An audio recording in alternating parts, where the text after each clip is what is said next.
Salut à toutes et à toutes, c'est Martin, j'espère que vous allez bien, moi ça va super. Aujourd'hui, nouvelle vidéo, je vous présente enfin mon Phaser 600. Il y a un train qui va passer, c'est chiant. C'est une vidéo qui m'a été beaucoup demandée, donc c'est parti, je vous emmène, je vous montre tout ça, let's go. Allez, on passe au sujet. Donc déjà, ça c'est une première anecdote qu'il faut que je vous balance. On dit pas un Phaser ni le Phaser, mais on dit la Phaser, voilà. Ça se dit une Phaser. Je trouve ça un peu moins charismatique, je vais pas vous le cacher. Mais bon, c'est comme ça qu'on l'appelle. Donc voilà, pour les gens qui ne le savaient pas, je vous aurais appris quelque chose aujourd'hui. Et puis de toute façon, c'est le but de cette vidéo. Je vais vous apprendre plein de trucs. Son histoire, qu'est-ce que j'ai fait dessus, qu'est-ce que j'ai mis comme pièce. Tout sera en description, tout vous sera expliqué. Si toutefois j'oublie des choses, n'hésitez pas à me le faire savoir en commentaire. Et on est tout de suite parti. Je vous présente le bestiau.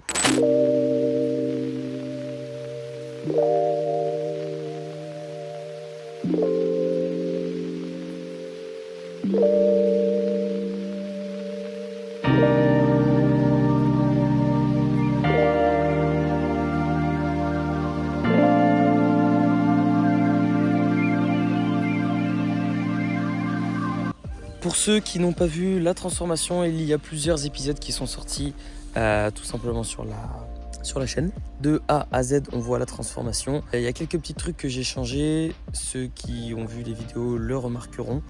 Comme par exemple, j'ai enlevé les bandes parce qu'il faut que je repeigne toute la ligne. Donc j'ai acheté la peinture, etc. Je vous montrerai ça. Enfin bref, ça sera une petite idée de vidéo à faire. Alors, pour commencer un peu niveau historique de cette jeune bécane qui est datée bien évidemment de 2001, je le précise, date de fabrication 1998.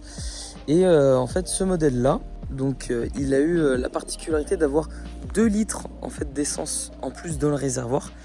C'est les générations donc à partir de 2000 qui ont eu cette option là. En dessous donc 99-98 bien évidemment ils ne l'ont pas. Tout à l'heure j'ai fait le plein, j'ai mis 17 litres. Donc à l'origine ça devait être 15 litres si je ne me trompe pas. Ce qui fait que tu gagnes forcément un peu en autonomie. Si on parle de l'autonomie, on parle bien évidemment de la consommation d'essence. Pour ce qui va être de la consommation d'essence, on est environ à 6-7 litres au 100, ce qui est relativement correct. Environ 235-250 km, c'est ce qui est annoncé. Alors moi je ne l'ai jamais vérifié, donc je ne pourrais pas vous le dire. Mais une chose est sûre, c'est que j'ai l'impression que le plein je le fais très rarement. Et pourtant, j'ai tendance un peu à taper dedans.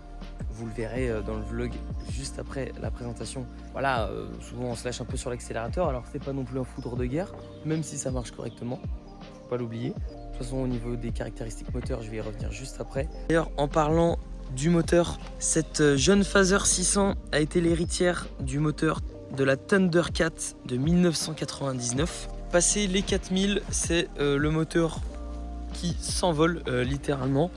En dessous, il n'y a rien. En revanche, quand vous mettez poignée de gaz à fond, la moto ne se lève pas. Donc là-dessus, pas de frayeur à vous... Enfin, pas de frayeur. Donc plutôt positif comparé à la MT-09 SP que j'ai fait filmer. Où là, tu mets poignée à fond. La moto, elle se lève et cabre direct. Après, on n'est pas sur les mêmes poids, pas les mêmes moteurs.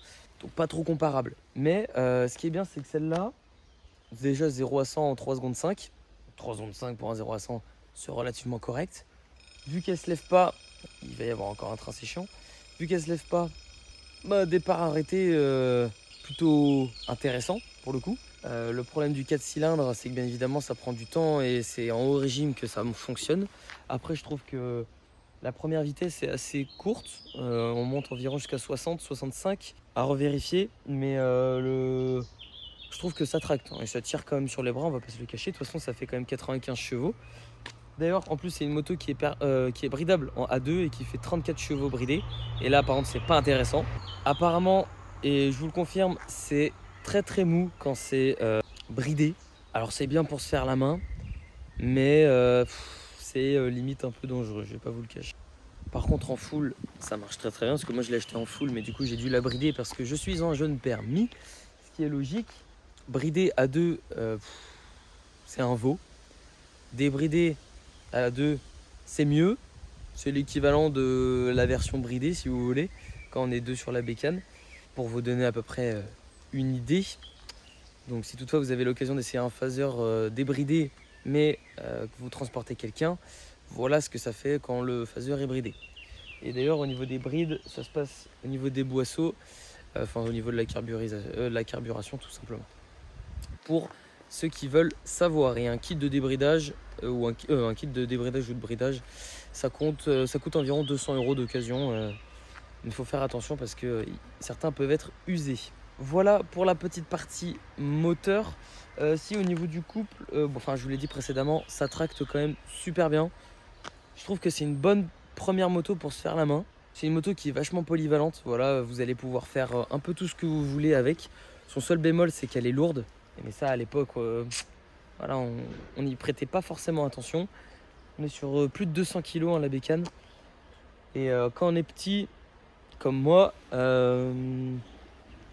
pour faire les manœuvres et la reculer, la moto, faut oublier. Il va falloir descendre et pousser la moto ou faire une manœuvre à la main. Voilà, tout simplement. Ça, c'était la petite anecdote pour ceux qui veulent l'acheter. Après, dans tous les cas, toutes les motos de nos jours sont lourdes. Donc, dans tous les cas, quitte à se faire la main avec une moto lourde dès le début, autant le faire avec un phaser. Surtout que ça reste aussi une moto qui reste abordable. Ça, j'en ai pas parlé et c'est normal parce que c'est le sujet aussi de la vidéo. On peut en trouver d'occasion aux alentours de 2000 €. Bridé, ça va être un peu plus cher. On sera aux alentours des 3000, 4000 €. En full origine ou modifié comme les miens. Modifié, faites attention à ce que tout a été bien fait dessus. Qu'il n'y ait pas eu de mauvaise surprise. Sinon, en full origine, moi je trouve qu'en full origine, elle a quand même une gueule sympa, j'aimais bien. Mais bon, ça fait un peu la moto de Christophe, 50 ans. Alors que j'ai à peine 20 ans. Enfin, j'ai pas encore 20 ans, j'ai 19 ans. Et voilà, je voulais pas ressembler à un putain de daron sur une bécane. Donc c'est pour ça que j'ai fait cette petite transformation qui est très réussite. Ensuite, pour la partie cycle, qui est aussi très important. On va commencer devant. On a 2 disques avant. Alors, ces disques-là, ils viennent de la YZF R1, donc tout simplement de la Yamaha R1 de 2000. Donc autant vous dire qu'une R1 chez Yamaha, c'est une sportive. Donc mettre ces 2 disques sur un roadster, sur une routière, voilà, on va dire ça comme ça, et écoutez, ça freine carrément bien. On n'a pas d'ABS par contre dessus, ça sachez-le, mais c'est normal. La moto est assez ancienne, mais franchement, honnêtement, j'ai jamais encore bloqué les freins, que ce soit avant ou derrière, même en situation complexe, on va dire ça comme ça. Donc vraiment, la moto freine super bien et ça c'est hyper important, surtout le freinage. Ensuite, les fourches et la suspension arrière, très bien. Ça amortit super bien, ça tient, ça colle bien les roues au sol. Honnêtement, jamais eu de frayeur, que ce soit sur route mouillée ou sur route sèche. Le top. Alors, ce qui peut être très sympa, et j'y ai pensé, c'est de mettre des fourches inversées. Là, ça lui donnerait une gueule incroyable. À voir, pourquoi pas. C'est à méditer, comme on dit. Et puis pour la suspension arrière, on a une monosuspension qui se situe juste ici à l'intérieur. Voilà. Qui marche elle aussi, ça marche pas bien, mais qui amortit aussi super bien. Et à 2, on est tranquille, c'est confort. C'est le top. Pour ce qui va être de l'agilité, de la garde au sol et de la maniabilité, écoutez, c'est plus que satisfaisant. Ça se manie super bien malgré le poids. Une fois qu'on est lancé, c'est pas un vélo, mais presque. La garde au sol est bonne, on peut pencher. En fait, tout est bien équilibré dessus, donc on se fait pas de frayeur. Et c'est vraiment une bonne moto. De toute façon, tous les gens vous le diront. Un Phaser 600, c'est classique. Alors, ça marche pas hyper bien, mais pour se faire la main, c'est le top. Et puis sinon, c'est une bécane qui tient super bien la route, qui est facile à manier, malgré le poids. Voilà, c'est un vrai petit plaisir d'apprendre à conduire sur une bécane comme celle-là. En plus de ça, c'est une bécane qui est hyper fiable. Vous pouvez passer la barre des 100 000 tranquille, l'entretien coûte que dalle, et même vous pouvez le faire tout seul si vous êtes un peu mécano, si vous voulez. Ça se fait très facilement. Et puis même en concession, c'est pas ce qui vaut le plus cher. Ce qui va vous coûter le plus cher, c'est bien évidemment le réglage des soupapes, si toutefois bien évidemment elles sont réglées. Et c'est tout à fait logique parce que ça se contrôle les soupapes. Mais sinon, non, franchement, le top. C'est vraiment une bécane qui, de 1, coûte pas cher, de 2, à l'entretien coûte pas cher non plus. Et puis c'est bien pour se faire une première main. J'ai l'impression de faire la conclusion alors qu'on n'en est pas du tout là. Il y a encore un train qui va passer, c'est chiant. En plus de ça, elle est facilement customisable, comme vous l'avez vu. Je vais y revenir juste après. Je finis quand même un peu sur les specs pour vous expliquer 2-3 petites choses. Et puis j'avais aussi oublié d'ajouter que les pièces sont facilement trouvables, elles sont qualitatives et c'est pas trop cher. D'occasion, le marché il est énorme. Donc vraiment, vous avez un réservoir de PT, une ligne qui est morte, un truc comme ça.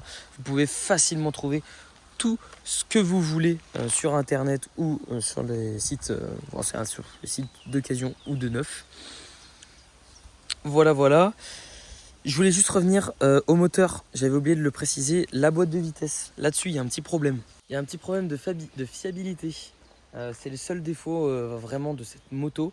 Étant donné que c'est un 4 cylindres, que ça prend énormément les tours, là-dessus on monte jusqu'à 14 ou 15 000 je crois, j'ai un doute, mais je crois que c'est 15 000 rupteurs. La boîte de vitesse, il faut qu'elle tienne, ce qui paraît logique. Et en fait à l'époque, le problème c'était que les gens ils montaient super haut dans les régimes. Et les gens, c'est maintenant ou c'est tout le temps, je veux dire. Les gens montaient hyper haut dans les régimes et ils rétrogradaient très haut dans les régimes. Et en fait la boîte elle saute, tout simplement. Moustique de merde. Et ça, une boîte qui saute, faut changer le moteur. S'il n'y a pas trop de casse, sinon s'il y a de la casse... non, faut changer le moteur justement. S'il y a pas trop de casse, s'il y a de la casse, et on peut le réparer s'il n'y en a pas trop. La boîte de vitesse, non, vraiment freinez, attendez que la moto descende dans les régimes, et ensuite vous pouvez rétrograder. C'est le seul petit défaut de cette bécane. L'embrayage, j'en ai pas parlé. Alors moi j'ai mis des leviers différents, mais du coup je peux les régler. Je vais remettre comme c'était ici. Embrayage très facile à prendre en main là-dessus, le top. En fait voilà, c'est vraiment une bécane où la prise en main est super facile. Et voilà, il est assez précis et c'est plutôt agréable, ce qui fait que vraiment on sait quand la moto va partir et on sait comment la gérer si vous voulez. Petite anecdote, la vitesse de pointe de ce jeune véhicule est de 220 km/h en VMAX. Mais je veux dire, la bécane tient super bien la route malgré ça, et même à haute vitesse, ça guidonne pas. En fait, voilà, c'est des bécanes, vraiment, on les contrôle, on les gère. Et étant donné qu'il n'y a pas d'assistance électronique, c'est vous le pilote. Enfin bref, petit aparté, ça c'était une parenthèse, on va dire ça comme ça. Et puis sinon, on a fait le tour, je vais pas vous le cacher. Après, l'accueil d'un passager avec la selle d'origine, très bien aussi. Il a de quoi se tenir, c'est confort, ça vibre pas trop. Le seul bémol, c'est que la selle est glisse, et ça, c'est le désavantage de cette moto. C'est l'un des points faibles, on va dire, de cette moto avec cette selle. Et puis sinon, en fait, le problème, c'est quand on est deux dessus, il y a la selle et il y a le couple qui est limité. On a beaucoup moins de puissance à deux. Et puis ça reste à l'origine une bécane qui est assez banale. Elle était sans plus, comme je vous l'ai dit. Même si elle a du charme, je trouvais. Maintenant, elle en a carrément plus. Vous voyez, c'est bien plus sympa et bien plus esthétique, transformé en café racer. Donc petite conclusion avant de vous présenter ce que j'ai fait. On va partir sur les défauts et les qualités. Comme je vous l'ai dit précédemment, les défauts, parce que j'aime bien commencer par les défauts. Couple limité quand on est deux, selle glissante quand on est deux, et puis c'est une moto qui reste quand même assez lourde. Mais ça, en soi, c'est pas trop un défaut. C'est comme ça, c'est l'époque. Ils s'en foutaient un petit peu à cette époque, tout simplement. Et puis à l'origine, on a un look assez banal. C'est chiant les moustiques. On a un look assez banal, mais c'est des bécanes qui se transforment assez facilement et assez rapidement en plus. Donc il y a moyen de faire des choses très sympathiques. Et pour les avantages, il y en a beaucoup plus et ça c'est super cool.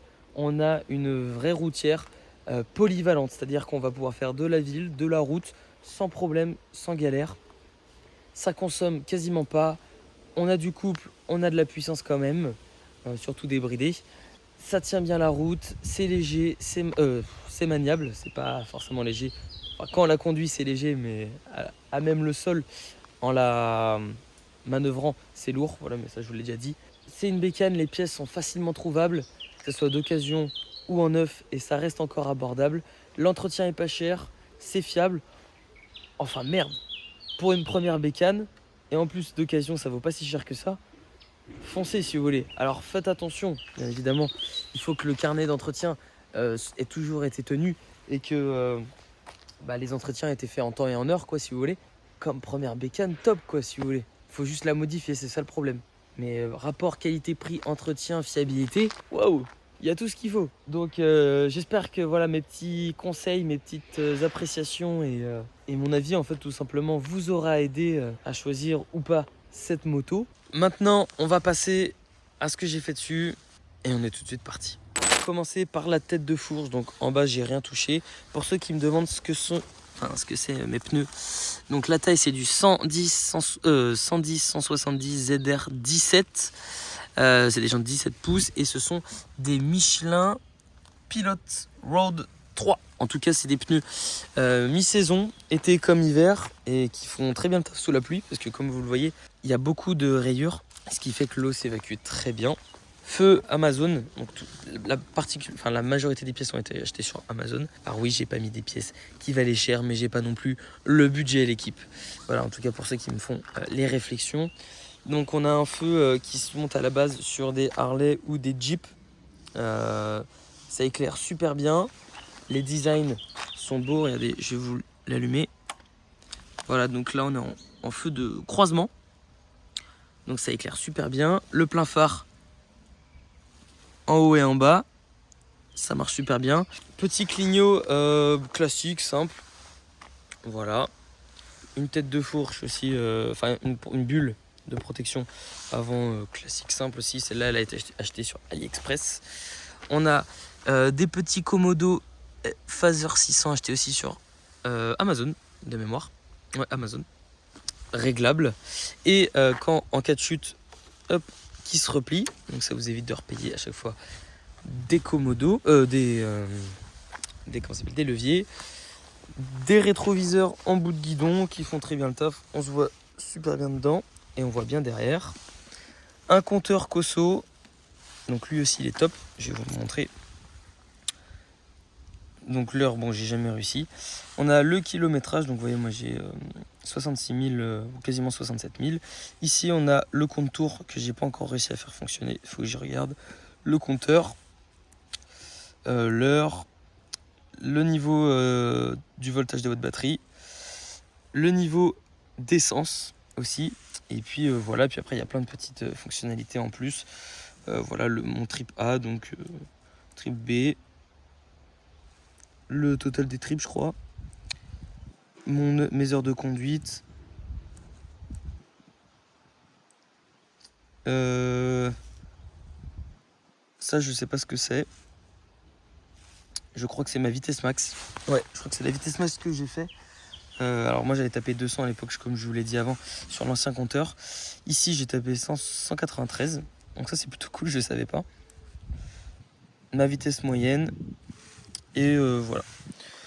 Compteur très complet. Après les Komodo d'origine, je les ai pas changés. Ça aussi c'est pas changé. Réservoir d'origine, tout ça c'est d'origine. Ici j'ai fait une boucle. À la base je devrais faire une boucle, mais sauf que j'ai reçu une selle de la part de Opus Workshop. Hop, je vous laisse son lien dans la description si toutefois vous êtes intéressé par cette selle. Très confort, elle est protégée contre les UV, etc. Elle est universelle. Franchement, le top. Tout sera dans la description. Donc j'ai fait, comme vous l'avez vu, une boucle sur mesure. Donc ici, vous voyez, il y a quelques petits défauts qui commencent à apparaître. Comme je vous l'ai dit, c'est une moto que je teste pour le moment. C'est le seul bémol. En fait, voilà, c'est vraiment un peu la peinture aussi le vernis plutôt qui s'enlève. Donc ça, c'est à revoir aussi. Mais voilà, je teste la bécane. Vous voyez, là, j'ai le seul petit défaut qui était présent, c'était celui-ci. Ici, j'ai fait une petite plaque, mais que je vais refaire. Vous voyez, c'est aussi le problème. J'ai des écarts là et là. Donc, il faut que je règle ce problème aussi. On a les mêmes clignots à l'arrière, mais cette fois-ci qui font feu stop en plus. La petite signature WZK. Ici, comme vous pouvez le voir, ça a frotté. Et là aussi, parce que j'avais quelqu'un en plus. Donc après, avec la suspension, bon, bah voilà, ça frotte quoi. Un petit bras qui permet, je vais cacher la plaque, de fixer sa plaque avec l'éclairage plaque que j'ai mis aussi, mais qui n'est pas encore branché, donc il faut que je le fasse. Imitation carbone, et puis esthétiquement c'est beau. On a une très jolie ligne, enfin un très joli et silencieux SC Project avec la chicane, parce que sinon c'est un démon sorti des enfers, clairement. Je vais vous le démarrer parce que le bruit est quand même très sympa.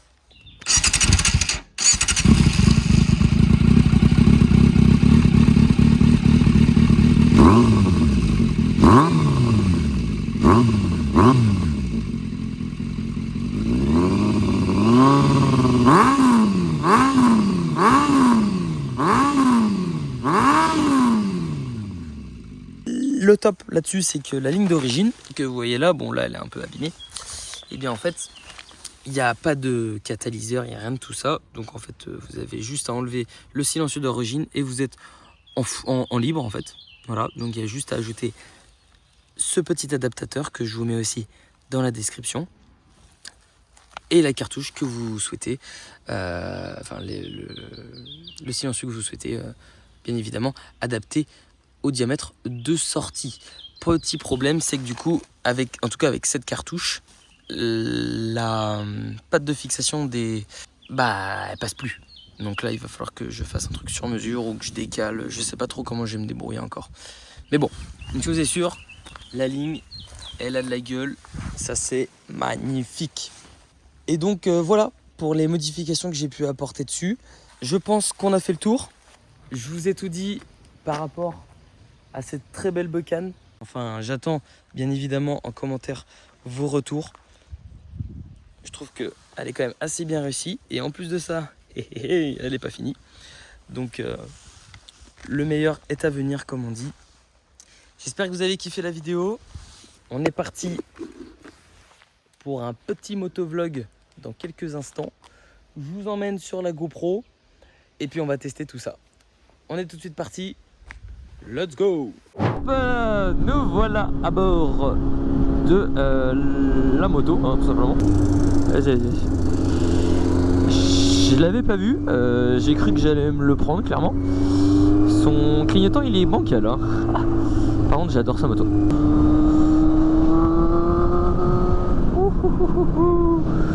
Le kiff, le kiff, le kiff, le kiff. Hop. Fais gaffe bien évidemment quand même.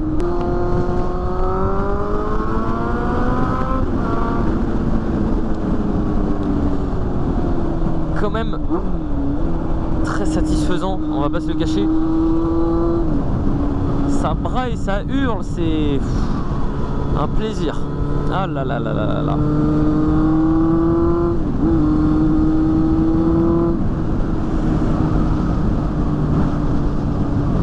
Et puis même le fait de rouler aussi, elle est super agréable.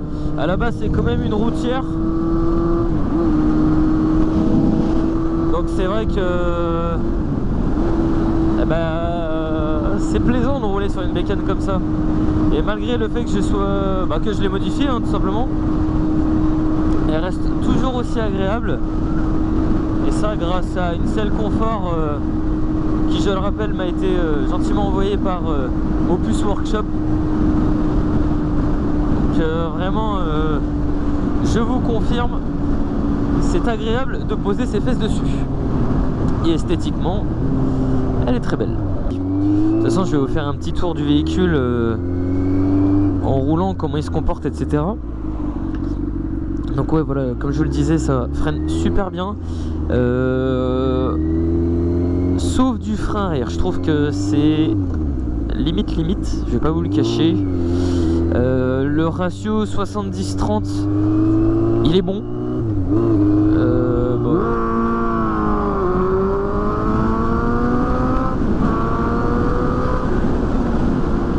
Et la puissance est bonne aussi.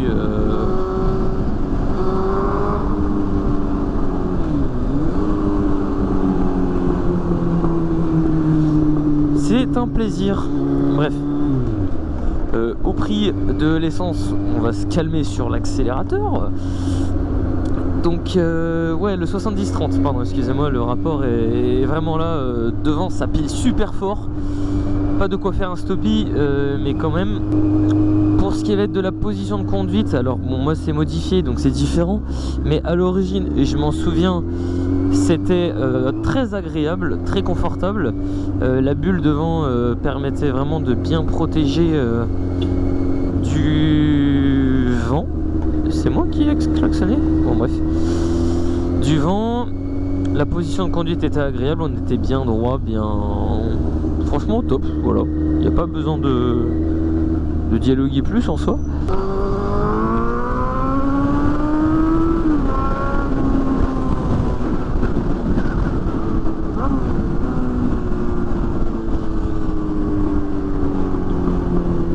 Ouais, ça marche super bien.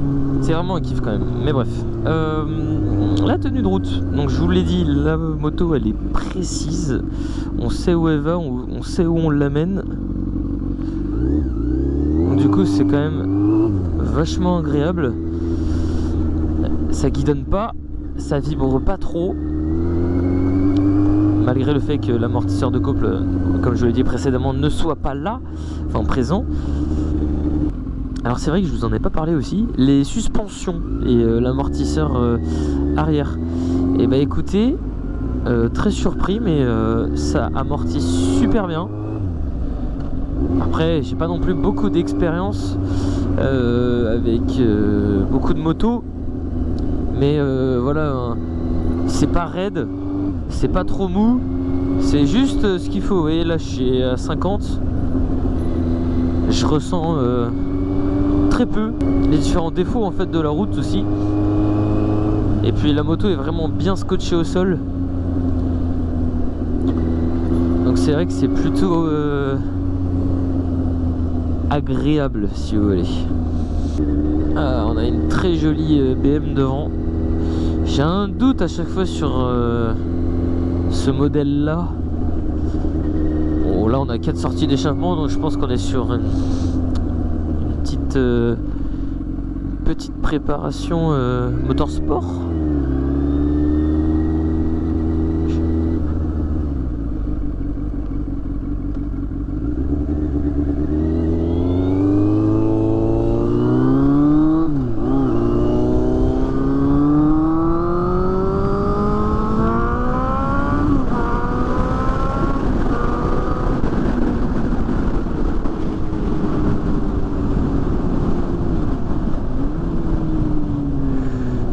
C'est une série 7, mais je ne préfère pas dire de bêtises. Mais j'aime beaucoup. Enfin bref. Wesh, c'est quoi ces rétroviseurs là? Ah putain, ça y est, Audi ils ont sorti leur rétroviseur avec les caméras là. Donc c'est à dire que t'as la... en fait t'as directement tes rétroviseurs en fait devant toi, sur le tableau de bord, avec les informations générales que tu peux retrouver, genre compteur de vitesse, compte-tour, essence et tout le bordel. Mais ok, c'est vrai que le son du SC Project là, que j'ai mis, il est insane. Wesh, il est super agréable. En bas régime il fait pas trop de bruit. Par contre, dès que vous mettez les gaz, c'est mort. Regardez, je vais me mettre en 6 à 50. Si j'accélère, ouais, c'est pas violent, mais ça prend tout doucement et la sonorité n'est pas dérangeante. En revanche, si je me mets en 2 là, 5, alors là je suis en 5, 4, 3, 2.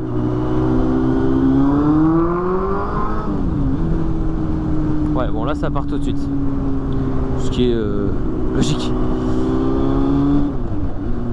Et la sonorité est beaucoup plus prononcée. En fait on se sent en confiance sur cette moto. Je veux dire, à haute vitesse, pas de frayeur, enfin pas de mauvaise frayeur, on va dire ça comme ça. Elle vibre pas trop, on sent que c'est quand même qualitatif malgré l'âge. Dans les courbes, On peut pencher sans trop se dire qu'on va tomber. Franchement, assez étonné. Et pour une première bécane en A2, vous voyez, bah, j'en suis satisfait. Je rentre à l'extérieur. Je me positionne. Je suis à 66. Là, franchement, plus là, mais voilà. Facile à positionner. Wow. Donc ouais, je disais facile à positionner. Et puis une fois qu'on est lancé, on est dedans. On peut avoir confiance.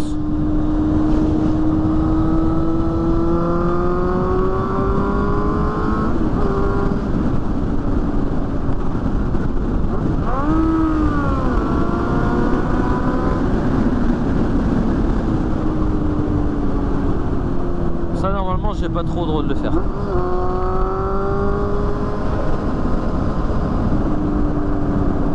Voilà le bestiau.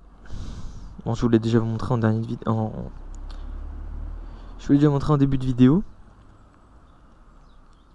Je trouve qu'il est quand même plutôt bien réussi, hein. Dites-moi ce que vous en pensez en commentaire. J'espère que vous avez kiffé la vidéo. N'hésitez pas à me le faire savoir en tout cas. Si toutefois vous avez des questions, des petites suggestions, moi j'écoute de tout, je prends tout. Car tout est bon à prendre en vrai. Conseils comme critiques, comme tout, enfin c'est important en vrai, même si ça peut être blessant. En tout cas voilà, j'espère que vous avez kiffé. C'était Mister WZK, on se retrouve à très vite. Et puis bah, je vous embrasse et je vous fais de gros bisous. Voilà, ciao ciao.